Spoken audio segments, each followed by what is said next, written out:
اور تفسیر میں فرمایا گیا جب ابراہیم علیہ السلام نے وہ ساری مٹی اٹھا کر کے پھینکی تو اس مٹی کے ذرے ذرے کو اللہ تعالیٰ نے پوری دنیا میں پھیلایا.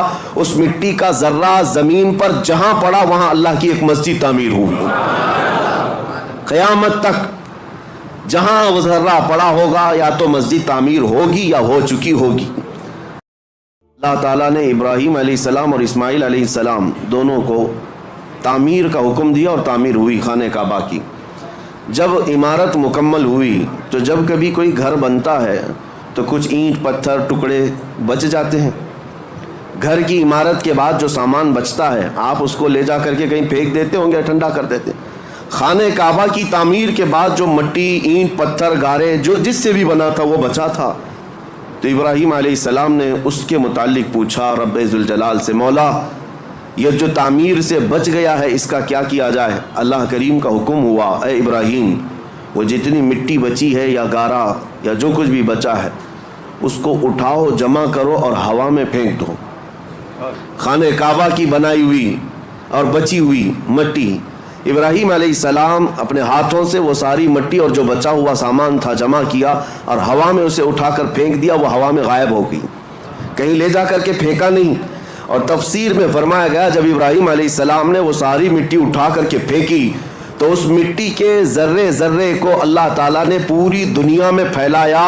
اس مٹی کا ذرہ زمین پر جہاں پڑا وہاں اللہ کی ایک مسجد تعمیر ہوئی. قیامت تک جہاں وہ ذرہ پڑا ہوگا یا تو مسجد تعمیر ہوگی یا ہو چکی ہوگی. میں اسی لیے کہا کہ اس روایت کو پڑھنے کے بعد یہ فخر ہوتا ہے کہ جس جگہ ہم سجدے کے لیے مسجد میں حاضر آئے ہیں یہاں کا ذرہ بھی خانہ کعبہ کی مٹی سے ضرور ملا ہوگا. قیامت کے دن یہ پوری مسجد اٹھائی جائے گی اور یہ اللہ کریم کی بارگاہ میں گواہی بھی دے گی. یہ بھی حدیث پاک میں ہے, کچھ مسجدیں اللہ کی بارگاہ میں شکایت کریں گی, مقدمہ کریں گی, اے رب ذوالجلال اس محلے والوں نے مجھے بھوکا اور پیاسا رکھا. اس سے پوچھا جائے گا تو بھوکی اور پیاسی کیسے ہوتی؟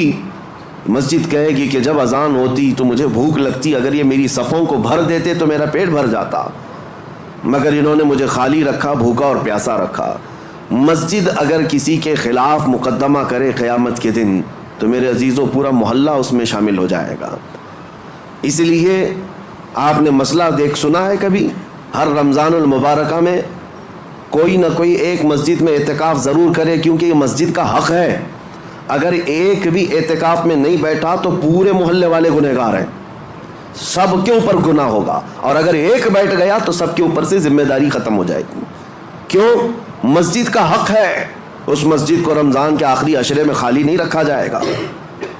اسی طرح سے جو بات میں عرض کر رہا تھا وہ یہ ہے کہ مسجد کو جس طرح تعمیر کر کے چمکایا جاتا ہے اس سے زیادہ تمہیں خیال ہونا چاہیے مسجد کے متعلق کہ مسجد کے متعلق آپ کیا کہتے ہیں؟ یہ اللہ کا گھر ہے. سب یہی کہتے ہیں نا, مسجد کیا ہے؟ اللہ کا گھر. اللہ کا گھر کا مطلب کیا ہے؟ اللہ رہتا ہے. اللہ رہتا ہے نہیں, نسبت کے لیے کہا گیا ہے کہ اللہ کا گھر ہے, اس کا مالک صرف اللہ ہے. کوئی مسجد کا متولی, کوئی مسجد کا امام, کوئی مسجد کا خادم, کوئی مسجد کا ٹرسٹی کبھی یہ نہ سمجھے کہ یہ میری پراپرٹی ہے. مسجدیں جو ہوتی ہیں وہ صرف اور صرف اس کی ملکیت اللہ کے حوالے ہیں. کبھی آپ نے سوچا کہ یہ مسجدیں جو شہید ہوئی ہماری, گورنمنٹ تو آفر دیتی ہے کہ اس جگہ چھوڑو دوسری جگہ بنا لو, ہم کیوں نہیں مانتے؟ اس کی وجہ یہ ہے کہ ہم اگر مالک ہوتے تو کمپرومائز کرتے. مالک اللہ ہے, ہمیں صرف حفاظت کے لیے مامور کیا گیا اور ہم زندگی بھر اس کی حفاظت ہی کریں گے. اور آپ کو پتہ ہے جب ابرہہ بادشاہ خانہ کعبہ ڈھانے کے لیے آیا تھا کئی 100 ہاتھیوں کو لے کر کے, اس نے مکہ میں سب سے پہلے بڑے بڑے لوگوں کا مال لوٹ لیا اور کئی لوگوں کو قید کیا. اس میں حضرت عبد المطلب جو رسول اللہ کے دادا ہیں ان کے 100 اونٹ اس نے قبضہ کر لیے تھے. حضرت عبد المطلب خانہ کعبہ کے متولی تھے, اس وقت متولی تھے, خدمت پر آپ ہی مامور تھے. تو خانہ کعبہ کو ختم کرنے کے لیے آیا تھا ابرہہ بادشاہ یمن سے کئی ہاتھیاں لے کر. حضرت عبد المطلب گئے بات کرنے کے لیے کہ میں بات کرتا ہوں. تو ابرہہ نے ان کو اجازت دی آنے کے لیے اپنے دربار میں. آئے, پوچھا اس نے کہ کیا معاملہ لے کر آئے ہو؟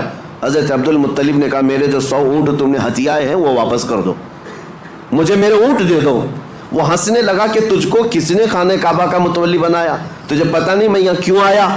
میں آیا ہوں خانہ کعبہ کو ختم کرنے کے لیے، اور تم بات کر رہے ہو اپنے اونٹوں کی۔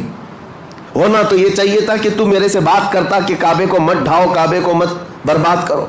حضرت عبد المطلب نے مسکرا کر یہی جواب دیا تھا، اونٹوں کا مالک میں ہوں، اس سے سوال کرنے آیا، کعبے کا جو مالک ہے وہ خود ہی اس کی حفاظت کرے گا۔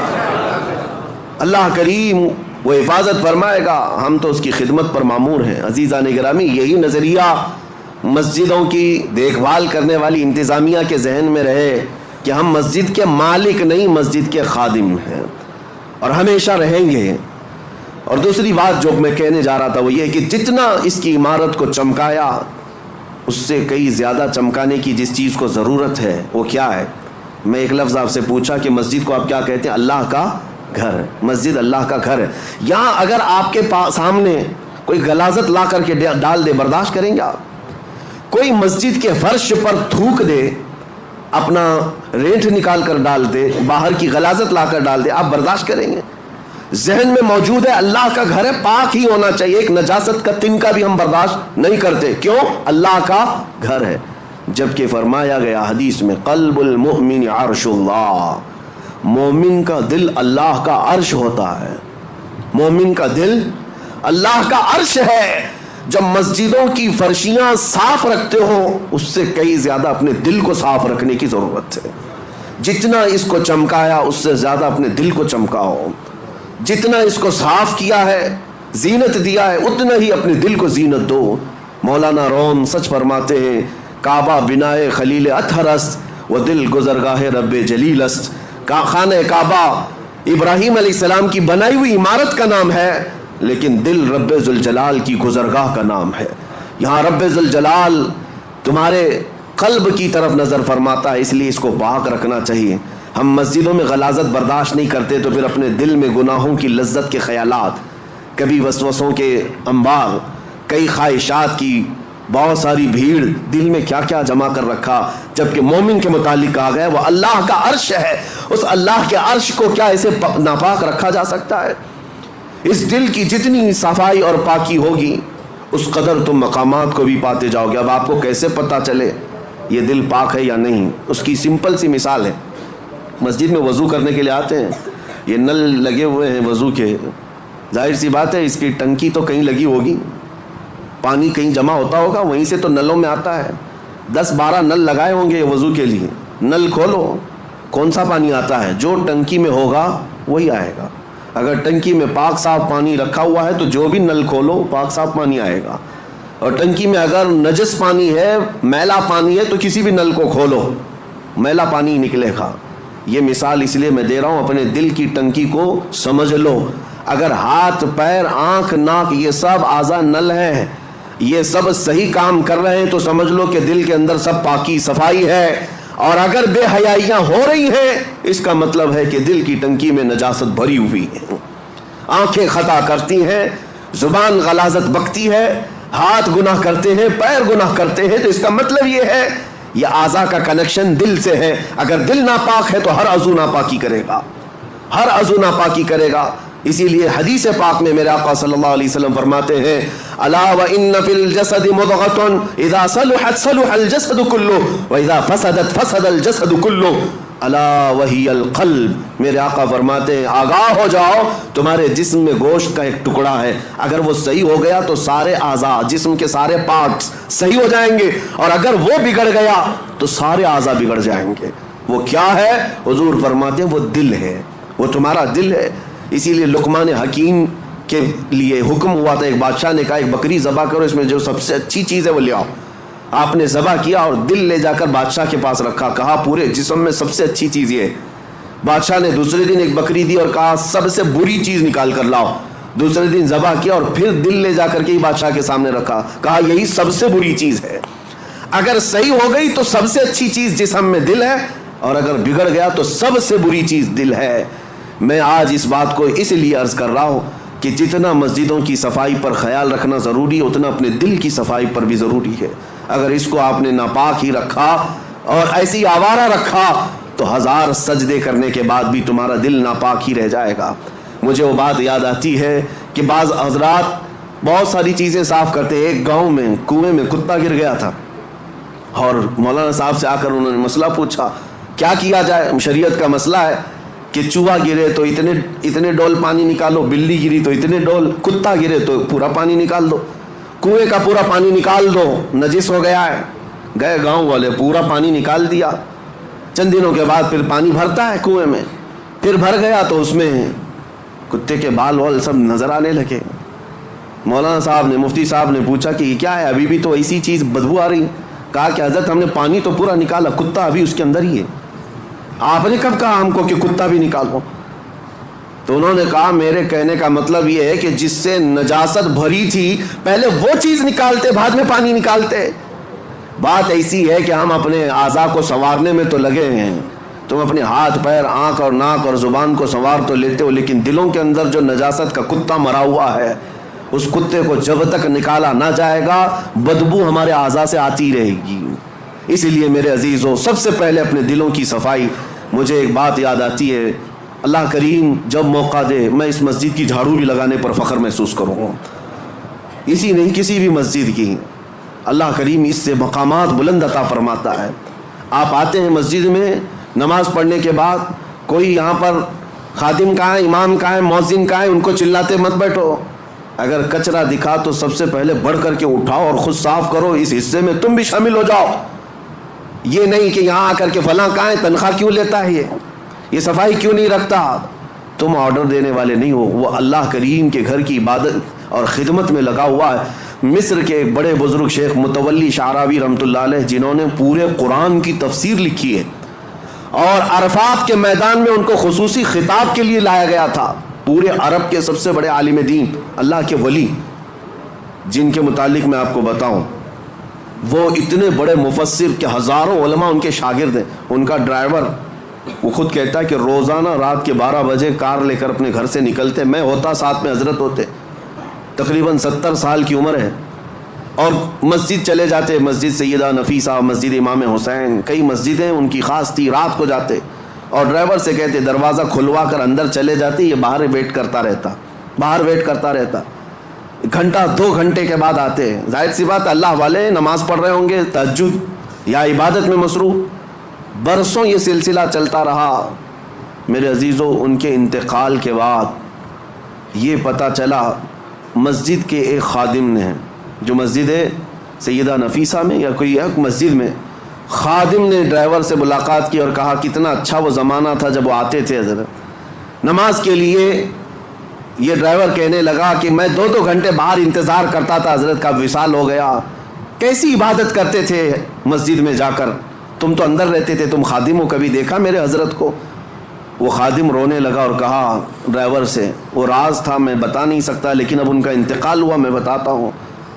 حضور تشریف لاتے رات کے 12 بجے, وہ عبادت کرنے کے لیے نہیں بلکہ سیدھے طہارت خانوں میں جاتے اور اپنے ہاتھوں سے سارے طہارت خانے دھوتے تھے, وضو خانے کو اپنے ہاتھوں سے صاف کرتے تھے, اپنے ہاتھوں سے سارے استنجا خانے صاف کرتے. کس عالم دین کی بات کر رہا ہوں جس کے ہزاروں شاگرد ہیں, پورے قرآن کی تفسیر لکھی ہے.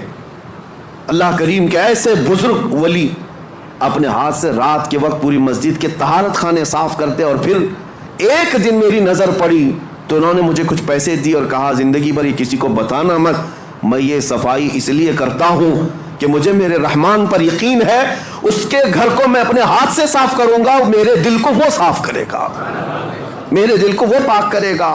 اور اللہ نے ایسا پاک کیا کہ جب وہ بزرگ شیخ متولی شعراوی رحمۃ اللہ علیہ کے انتقال کا وقت آیا, میں آپ کو بتاؤں ہمارے اساتذہ موجود تھے جنہوں نے کہا سرانے کے پاس کئی علماء کھڑے تھے, وہ بستر پر لیٹے ہوئے تھے, اچانک آپ نے کہا کہ ہٹ جاؤ تم سب یہاں سے, سرانے کے پاس سے ہٹ جاؤ. وقت کے بڑے بڑے لوگ کھڑے تھے.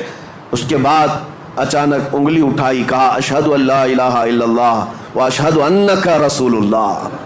کلمہ طیبہ اسے نہیں پڑھتے, اشہد ان محمدن رسول اللہ, میں گواہی دیتا ہوں کہ اللہ کے سوا کوئی معبود نہیں, اور گواہی دیتا ہوں محمد صلی اللہ علیہ وسلم اللہ کے رسول ہے. کلمہ یہی ہے, پڑھتے ہوئے دنیا سے جائیں. لیکن آپ نے آخری وقت میں انگلی اٹھائی اور یوں کلمہ پڑھا, میں گواہی دیتا ہوں کہ اللہ کے سوا کوئی معبود نہیں, اور میں گواہی ہوں کہ آپ اللہ کے رسول ہیں.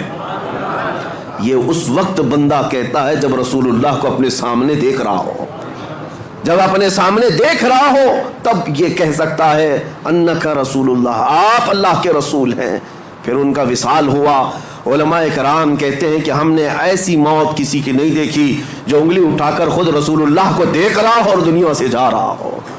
میرے عزیزو، یہ مقامات بلند انہیں ان کاموں کی وجہ سے یا ان نیکیوں کی وجہ سے بھی ہو سکتا ہے ملی ہوں۔ اس لیے آج اس مسجد پاک کی جن لوگوں نے خدمتیں کی ہیں، اللہ ان کے گھروں کو سجا اور ان کی قبروں کو روشن کرے، اور رب ذوالجلال اس مسجد پاک کو عشق رسول کا مرکز بنائے۔ یہاں سے خرافات نہ ہوں، فتنے نہ ہوں، جھگڑے فسادات نہ ہوں، بلکہ مسجدوں کے متعلق حدیث پاک میں ایک بات آتی ہے، اس لیے ڈر لگتا ہے۔ اللہ کے رسول صلی اللہ علیہ وسلم نے ارشاد فرمایا قیامت کے قریب مسجدیں خوب سجائی جائیں گی لیکن عبادت کرنے والے نہیں ہوں گے، اور وہ ہم آج دیکھ رہے ہیں ہر جگہ ہے۔ لیکن اس کا مطلب یہ نہیں کہ مسجد کو سجانا نہیں چاہیے، سجائیں، اپنے گھر سے زیادہ سجائیں، لیکن ساتھ اس مسجد کی رونق اور زینت یہاں ہونے والے کاموں سے ہے۔ اگر عبادات مکمل ہو رہی ہیں، نمازیں صحیح ہو رہی ہیں، اس کے علاوہ اللہ کے ذکر ہو رہے ہیں، رسول پاک صلی اللہ تعالیٰ علیہ وسلم کے بارگاہ میں سلام، یہ سب چیزیں ہو رہی ہیں، تو گویا کہ آپ نے مسجد کا حق ادا کیا ہے، مسجد کا حق ادا کیا۔ اللہ کریم ہم سب کو اس مسجد پاک کا حق ادا کرنے کی توفیق عطا فرمائے۔ آخری بات، جہاں تم سجدے کرتے ہو ان صفوں میں میرے آقا صلی اللہ علیہ وسلم کی حدیث ہے، اس کا مفہوم میں عرض کر رہا ہوں، جس دن تمہارا انتقال ہوگا، کوئی روئے یا نہ روئے، مسجد کا وہ ٹکڑا تمہارے غم میں روتا ہے۔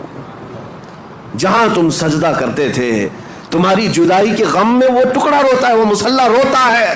اللہ کریم کی بارگاہ میں عرض کرتا ہے کہ مولا، اس کی پیشانی کے سجدوں سے مجھے قرار تھا، مجھے سکون تھا، آج وہ چلا گیا، مجھے بے قراری ہے، بے اطمینانی ہے۔ اسی لیے میرے عزیزو، ان ٹکڑوں کو وفادار سمجھو۔ دنیا تمہارے مال کی پرستار ہو سکتی ہے، تمہارے عہدے اور منصب کے دیکھ کر کے ہو سکتا ہے دوست بن جائے، لیکن یہ زمین کے ٹکڑے اگر تمہاری دوستی کرتے ہیں تو فقط تمہارے سجدوں کی وجہ سے کرتے ہیں، تمہارے سجدوں کی وجہ سے یہ تم سے دوستی کرتے۔ اور جس دن انتقال ہو، جنازہ جا رہا ہو، دنیا روتی ہے یا نہیں روتی اس سے مطلب نہیں، مجھے اس بات کا احساس ہے کہ یہ مسجد کا وہ ٹکڑا میرے غم میں روتا ہے جس پر میں سجدے کیا کرتا تھا۔ آؤ ان مسجدوں کو سجدوں سے آباد کرو۔ کیوں تمہیں سجدے لمبے لگنے لگ گئے، بھاری لگنے لگ گئے؟ لوگ تو یہی شکایت کرتے ہیں، امام صاحب بہت لمبا سجدہ کرتے ہیں، لمبے سجدے کرتے ہیں، بستر پہ 8 گھنٹہ سوئے رہتے الٹا، کبھی بھاری نہیں لگا؟ اللہ کریم کی بارگاہ میں خشوع و خضوع سے 3 منٹ بہت بھاری ہو جاتے، یہ دل کا بوجھ ہے۔ آؤ، اقبال نے سچ کہا تھا، آج اس کا حاصل ہم دیکھتے ہیں۔ وہ ایک سجدہ جسے تو گراں سمجھتا ہے، بھاری سمجھتا ہے، وہ ایک سجدہ جسے تو بھاری سمجھتا ہے، 1000 سجدوں سے دیتا ہے آدمی کو نجات۔